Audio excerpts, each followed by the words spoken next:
Bonjour, bienvenue à notre 6e journée de la neuvaine à Saint-Joseph. Et aujourd'hui, il va être question de Joseph avec son cœur de père qui est créatif, donc qui veille sur nous.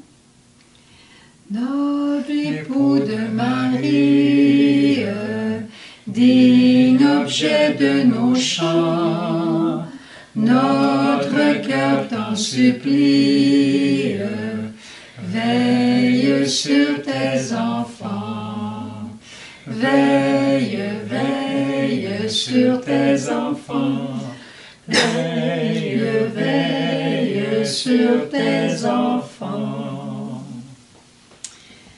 Vous savez, plus la neuvaine avance, plus j'aime le bon Dieu. Et plus j'aime le bon Dieu, plus j'aime Saint-Joseph. Et je réalise à quel point le bon Dieu a créé un beau papa pour son Jésus. Et à quel point Joseph ressemble au Père. C'est merveilleux. Aujourd'hui, on voit Joseph, le Père au courage créatif. Courage créatif. Qui dit créatif dit Esprit Saint, dit jeunesse de Dieu. Et qui dit courage dit aussi obstacle, combat.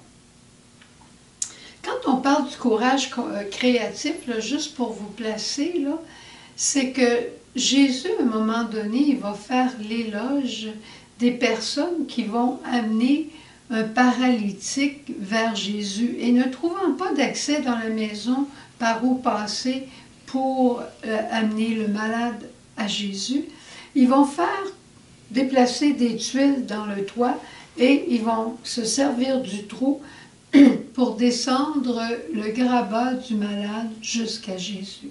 Ça, c'est ce qu'on appelle le courage créatif. Hier, il était question d'accueillir les événements, de les assumer, de les intégrer ou les utiliser, comme disait Sœur Jeanne. Et si la première étape de la guérison intérieure, c'est d'accueillir les événements au lieu de les nier, de les faire comme s'ils n'existaient pas, ou de dire c'est juste un mauvais rêve, c'est de l'assumer, de l'accueillir et de l'assumer. Mais surtout les événements qu'on n'a pas choisis puis qu'on ne veut pas, surtout ceux-là. Mais maintenant, il faut réagir à tout ça. Il faut l'utiliser, il faut l'intégrer dans notre vie. Et c'est là que ça nous prend le courage créatif devant les difficultés. Parce que devant une difficulté, je peux toujours abandonner ou je peux réagir en disant « à quoi bon, hein, l'aquabonite? À quoi bon? À quoi ça va servir? Ça ne donnera absolument rien. » Ça va donner quelque chose si on le fait avec le bon Dieu. Parce que rappelle-toi toujours, le bon Dieu sait tirer du bien de toute situation. Il sait tirer le bien. Et même par rapport à nous autres, une situation qui semble pas de bon sens, et ça fait sortir le meilleur qui est en nous-mêmes. Tu sais, moi j'ai étudié en sciences. L'enseignement, c'était vraiment pas mon histoire. C'était vraiment pas ce qui m'intéressait, je dois dire. Puis, à un moment donné, quand je suis rentrée à la communauté, il y avait des choses que j'avais bien classées. Ça, je fais pas ça, ça, je touche pas à ça. Dont l'enseignement. Puis, à un moment donné, il y avait des gens qui avaient beaucoup de capacités dans ce domaine-là. Et voilà que quelqu'un disait « Ah, c'est difficile quand on va enseigner, quand on fait une retraite, c'est pas facile, il y a toujours des combats, il y a ci, il y a ça. » Puis moi, je pensais au bon Dieu, puis je disais « Pauvre bon Dieu, tu nous envoies, puis on se plaint de ce que tu nous envoies, ça n'a pas de bon sens. Je vais y aller, moi, puis je ne me plaindrai pas. » Crise d'humilité. Je vais y aller, moi, Seigneur. Et ça fait en 85, 86, je pense. Alors, j'ai dit ça à Sœur Jeanne, j'ai dit, je vais y aller, puis je me plaindrai pas. Elle dit, tu veux y aller? Tu vas y aller. Puis je suis allée, mais après j'ai réalisé ce que j'avais dit. J'ai dit, mon Dieu, moi qui croyais pas être capable d'enseigner, alors c'est pour ça que depuis ce temps-là, même si j'enseigne, je suis incapable de tirer orgueil de ce que je fais. Parce que je sais que ça ne vient pas de moi. Ça vient absolument pas de moi. Ça vient vraiment du bon Dieu. Alors, ceci dit, revenons à Joseph, beaucoup plus intéressant. Joseph, c'est l'homme qui prend soin.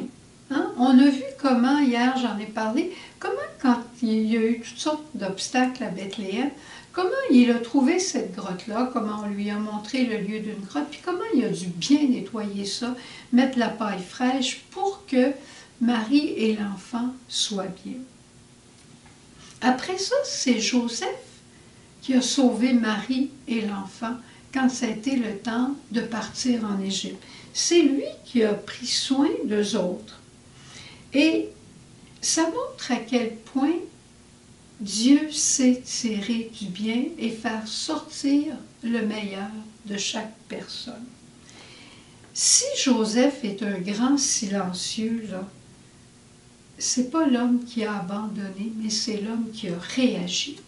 Il y a une situation, il réagit. Il a entendu la parole de l'ange, mais quand l'ange est arrivé, il a bougé tout de suite. Saint Joseph, là, je dirais, c'est le patron des débrouillards. Ceux qui sont mal pris puis qui ne savent pas quoi faire, priez Saint Joseph parce qu'il est extraordinaire pour ça. Et dans le plan du salut, Saint Joseph, c'est un grand protagoniste. C'est un grand acteur dans le plan du salut. On dit bien que le Fils de Dieu, il vient au monde en quelque part indépendamment de Joseph. Mais par contre, très dépendant de Joseph, c'est Joseph qui va le défendre, qui va le protéger de la mort certaine par rapport à Hérode. C'est Joseph qui va lui apprendre à marcher. Joseph va l'éduquer, il va lui apprendre à prier. Joseph a fait beaucoup, beaucoup.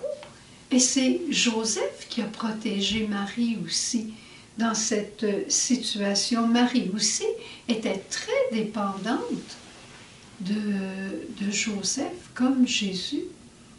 Et si Jésus a été si dépendant de Joseph, on peut penser que l'Église aussi doit être dépendante de Joseph, parce que l'Église, c'est simplement le prolongement, le corps mystique de Jésus. L'Église se veut être mère. Joseph a protégé Marie comme mère. Il va protéger l'Église. Inquiétons-nous pas. Il va défendre l'Église, il va la protéger, il va la sortir de l'embarras.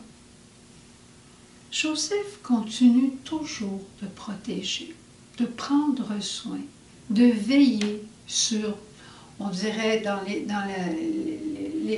la Bible, on va dire, il va veiller sur les veuves, sur les orphelins, sur ceux qui sont mal pris, c'est vrai.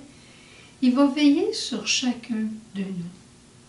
Puis, je pense qu'il veut faire de nous des petits Joseph puis des petites Joséphines. Des gens qui prennent soin de leurs frères. Un époux qui prend soin de son épouse, pas seulement en lui mettant de l'argent sur la table, pas seulement en l'amenant à l'hôpital quand c'est le temps, mais aussi en lui parlant, en s'inquiétant de comment elle est, comment ça va dans ton cœur, ma bien-aimée. Puis, l'épouse, c'est la même chose. Pas juste de lui donner à manger, puis lui faire les repas qu'il aime, mais comment vas-tu? Hein? Prendre soin, prendre du temps pour prendre soin l'un de l'autre. Les enfants qui prennent soin de leurs parents, c'est magnifique. Je lisais un article l'autre jour où une dame disait « Je veux prendre soin de mes parents jusqu'à la fin, parce que quand je suis rentrée dans le monde, ce sont eux qui m'ont pris par la main, puis qui m'ont enseigné ce que je sais. Maintenant, ce que je sais, je veux le mettre à leur service maintenant qu'ils sont plus fragiles. Tu vois, tout est une question de prendre soin et d'un amour créatif. Alors demandons à Saint Joseph de nous faire entrer dans le plan de salut que Dieu a pour chacun de nous. On est capable de beaucoup plus et on est capable de tout ce que Dieu veut pour nous, avec l'aide de Joseph, mais en rentrant dans le plan de Dieu et en lui demandant au Seigneur et en lui faisant confiance tout le temps. Aimable Saint, vous qu'à la Vierge Mère, le Roi du ciel a donné pour époux, vous que Jésus honore comme Père, ô Saint Joseph, ô Saint Joseph, ô Saint Joseph, priez, priez pour nous. Toi, Saint Joseph, qui est si beau, qui est si bon, montre-nous le visage de Dieu Père.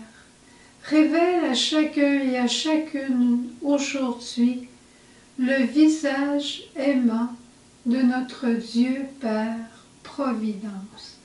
Puis on te le demande et on te remercie d'avance aussi d'exaucer toutes les autres intentions que nous portons dans notre cœur et que nous te présentons. Souvenez-vous, ô très chaste époux de Marie, mon aimable protecteur, Saint Joseph, que l'on n'a jamais entendu dire que quelqu'un ait sollicité votre protection et imploré votre secours sans avoir été consolé. Je viens avec confiance me présenter devant vous et me recommander à vous avec ferveur. Ne rejetez pas mes prières, Père virginal du Rédempteur, mais écoutez-les avec bonté et daignez les exaucer. Amen.